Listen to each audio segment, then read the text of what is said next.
Welcome to Body Moves for Life. This is John Archer today, wanting to talk to you about working our lower legs. I want to talk about literally working the calves and the ankles, as these are the parts of our body that really supports everything from the knees up. Now, we have talked about how the knees really need to be in good condition to support our body, and that's true, especially when we do a lot of bending. But our calves and ankles are even more about walking, and it's extremely important that they be in condition and functioning well throughout our lives. So let's get started. Okay, I want to start off by, instead of just working on those calf muscles, which are bigger than this smaller part of our body, our ankle, I want to literally warm up our calves and our ankles so that we can do some calf workout and kind of condition and tone them. But to start off, I want to really stretch out these ankles, and what I'm going to do for that is simply be on hands and knees and then tuck my toes under so that I can push back onto my toes. Notice that I've lifted my knees, and from here I'm stretching the bottom of my feet and my ankles. Okay, so you can come down and back up. If it helps, you can even put the hands a little farther for more support. Now from here, I want you to keep your knees bent because that's going to allow you to stretch your ankles. So I want you simply to put all your weight on one foot and then the other staying on your toes or the balls of your feet. Now as you do so, it's kind of like kneading bread. You may remember when you were younger and maybe grandma was fixing biscuits and she would knead bread with her fingers. Just do the same with your toes. Okay, and then simply turn your heels to one side, and that will get the inside of this foot or ankle and the outside of this one, and then turn your heels to the other side, which will get the outside of this one and the inside of this one. Then we're going to go pigeon toes with the toes in and the heels out, and then we're going to go toes out and heels in.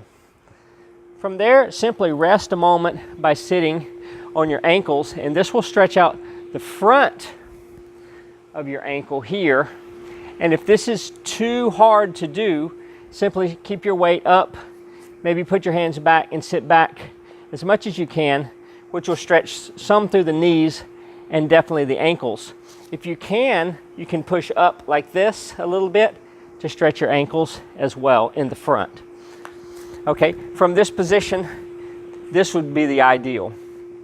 Now, once we've worked the ankles a little bit, we need to warm up our calves as well. So we're going to do something similar, but instead of just staying here on our toes, we're going to try to push the heel down and straighten the knee.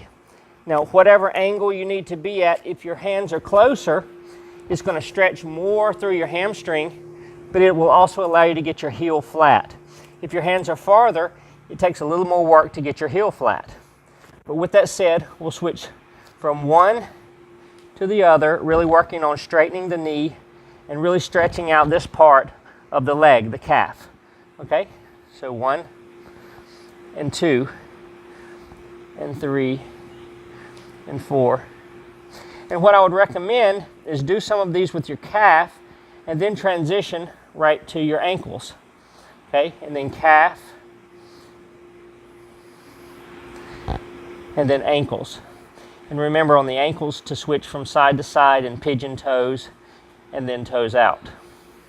Okay, now you can also rest a moment as well as stretch the top of your ankles by sitting on your heels. Now once we've done that, we're going to go ahead and do a little bit of exercise through our ankles and our calves by simply doing toe raises.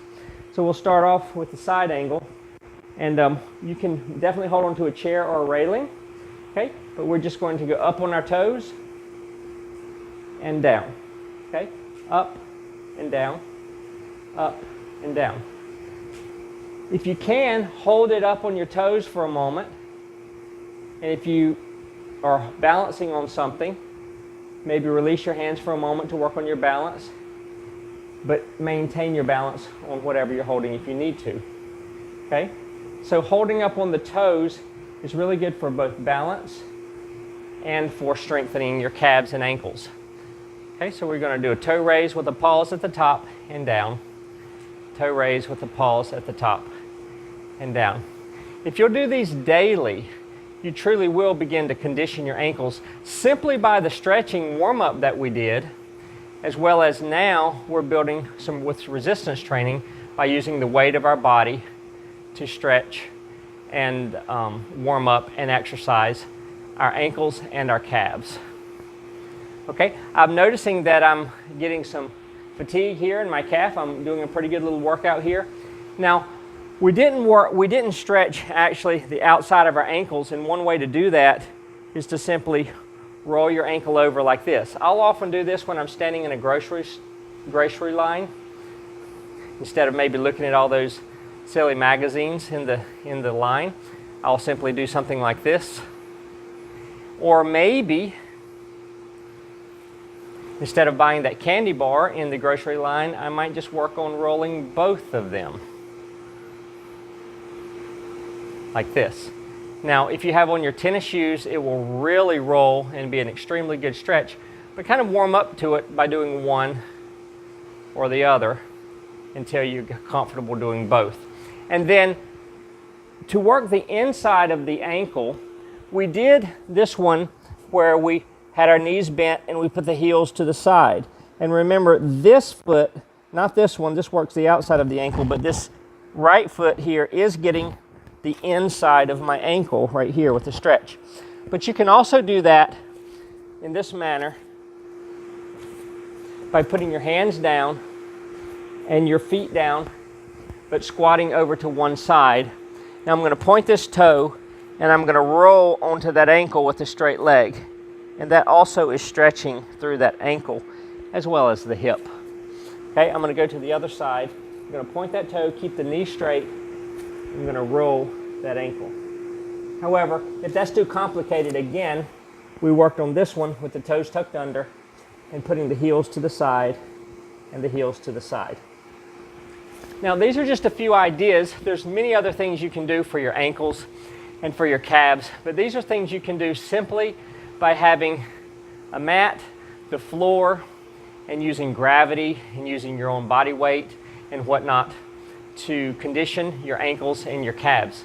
So important if you go on a long walk or especially a run, you might be sore if your ankles and calves are not conditioned.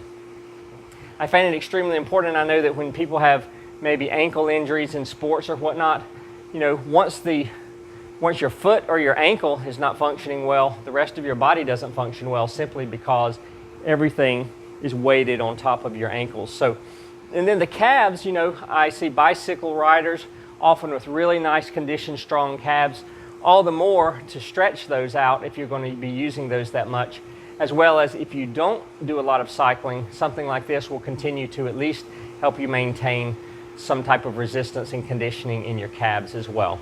These are just a few thoughts about your ankles and calves to take care of them for your whole life with Body Moves for Life. Please leave your comments in the section below where comments are left. Would love to receive your like and your subscribe. Hope to see you next time. John Archer, Body Moves for Life. So long.